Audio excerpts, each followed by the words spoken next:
Just stay away from it. That's the advice the cops always give out, and that's the advice I follow. Hell, we all follow it. Why does the ice cream truck in King of Prussia, Pennsylvania stay out so late? Nobody really knows for sure. I had mentioned this before, but typically this is how it goes down. The thing's irritatingly saccharine sing-song music wakes up a sleeping baby in the middle of the night. Then the cops are called, then the cops come, then the cops leave. And if you see it again, just don't go near it. They'll say as they head for the nearest exit. No matter what, just stay away from it. The truck itself is an eyesore. Most of the edges are rusted and the tires look like they haven't been changed since the 60s. Painted on the windowless side is a mostly gray, color-drained mural of a clown and a cat in what looks like the middle of a rousing game of Ring Around the Rosie. The fucking clown and cat. Even if the truck itself was run by a friendly old retiree that all the kids loved, that clown and cat would still count as hardcore nightmare fuel. It's hard to say exactly why. Something about how the cat almost looks too human, and the clown doesn't look human enough.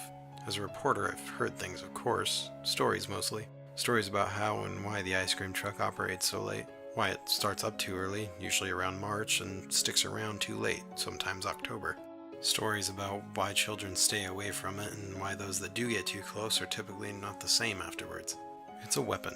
Jeffrey Henderson, which is not his real name, confided to me one night. I've seen where it comes from and I've seen where it goes. He leaned in closer as his old eyes squinted even harder than usual.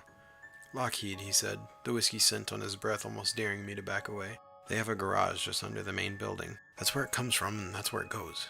But what would they need an ice cream truck weapon for? I asked as I took a sip of my beer in the crowded Fox and Hound. Why would they need to target kids? Jeffrey just laughed. That's the genius part. It doesn't kill them, just turns them. They get too close, lured in by that fucking music.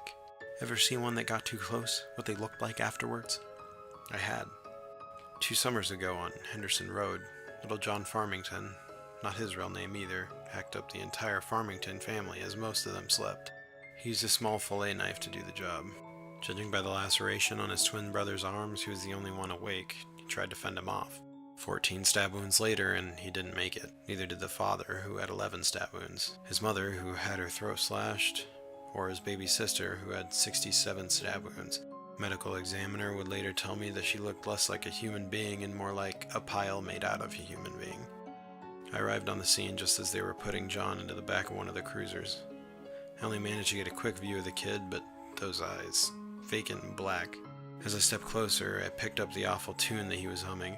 It was that inappropriately jaunty melody, something that struck the ears as joyful. The cop lowering him into the car told him to knock it off. He did, but I could still hear the music, only it was real this time.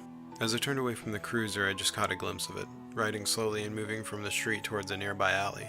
The ice cream truck, playing the same tune that little John Farmington, covered in his family's blood and viscera, had just gleefully recited to himself.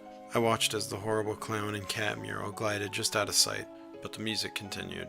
"Officer," I started as I turned back towards the cruiser. He had been looking at the truck too, and from the pale white look on his face, I could tell he wasn't in the mood for questions. "Just go home," he said. "Come by the station tomorrow for a statement." The statement ended up being no statement. John Farmington would wind up going to the court in the city. He was eventually sentenced to life and disappeared forever.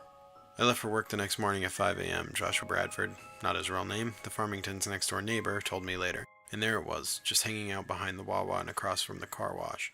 Was the music still playing? He cut me off. Of course it was. Joshua reached over nervously, grabbing one of the cigarettes lying haphazardly on the Valley Forge Park bench where we sat.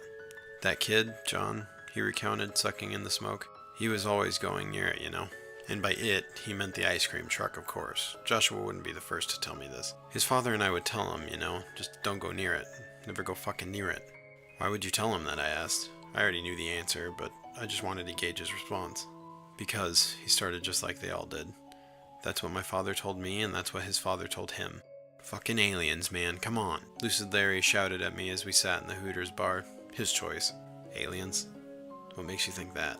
"'Cause, man, just 'cause. All those fucking freaks, that's all they ever fucking do." He shouted again as he swept his long black hair out of his face and took yet another swig of warm Budweiser. None of the other bar patrons so much as batted an eye at Larry's demeanor or dramatic appearance. They were used to it. "And what of the kids?" I asked. "Have you ever heard the rumors that the music does something? Hypnotizes them?" "Of course it fucking does, man. Of course it does. Hell, I tried to go back and tell John to stay away from it. Wear headphones or some shit. Block it out." "Tried to go back?" I asked. You spoke to John Farmington? You know, yeah, tell him that the other Johns weren't fucking having it. Told him that the program wasn't over and they needed to relax. Program? At Lockheed, man. Jesus, am I speaking Martian? Lockheed? You mean Lockheed? Is that what you call it here? Before I could ask another question, Larry was suddenly hurriedly heading toward the door. You're being a real fucking Dave, man, I think, he said as he headed out the exit. So why do I write all of this now, reader? Because last night I decided to wait until I heard that sing-song music dance its way down the street and stream through my bedroom window. It was nearing midnight as I heard the clunky old wheels bounce by my neighboring houses. Wait, I said loudly without shouting as I shuffled down my 3-step stoop. The ice cream truck immediately stopped as something stirred from within. I found myself breathing heavily as I watched a shadow, and then a second, glide by the sealed-shut service window. And then, taking labored steps, I approached the truck. But that's a story for another day.